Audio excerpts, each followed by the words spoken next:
সীতাকুণ্ডের ঢাকা চট্টগ্রাম মহাসড়কে ফুলের মুগ্ধতা ছড়াচ্ছে পুরো রাস্তা জুড়ে। গ্রীষ্মের শুরুতে চট্টগ্রামে সীতাকুণ্ড মহাসড়কে বাহারি ফুলের চোখ ধাঁধানো সৌন্দর্য যাত্রীদের মন কেড়েছে। নানা রকম বৃক্ষ আর ফুলের এক ভিন্ন রাজ্য। গাছে গাছে থোকায় থোকায় সোনালু, কৃষ্ণচূড়া, জারুল আর রাধাচূড়া ফুলের সমারোহ। দুপাশে বয়ে গেছে দেশের লাইফলাইন খ্যাত ঢাকা চট্টগ্রাম মহাসড়ক। সীতাকুণ্ড উপজেলার উপর দিয়ে বয়ে যাওয়া মহাসড়কে দেখা মেলে এমন ফুলের সৌন্দর্য। মহাসড়ক এখন শুধু একটা পথ নয়, এটা যেন ফুলের বাগান, যেখানে প্রতিদিন প্রকৃতি নিজেই অভ্যর্থনা জানায় হাজারো মানুষকে ফুলের ভাষায়, রঙের ছন্দে। সরেজমিনে গিয়ে দেখা যায় মহাসড়কের ফুলগুলোর বাহারি শোভা পথচালিত যে কাউকে মোহিত করে।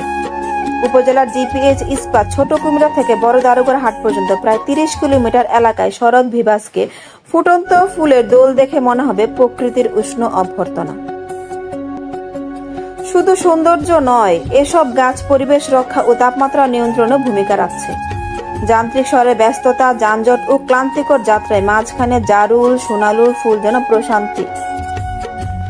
বৈশাখের এই সময়টাতে বাংলার প্রকৃতিতে বাহারি ফুল অনন্য শোভা ছড়িয়ে চলেছে।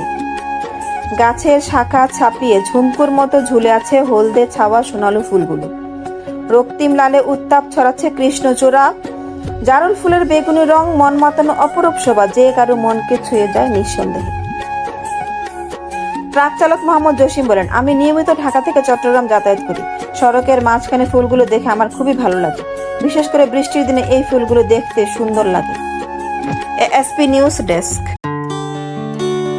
এএসপি নিউজের সাথে থাকার জন্য ধন্যবাদ। সাবস্ক্রাইব করে সাথে থাকুন।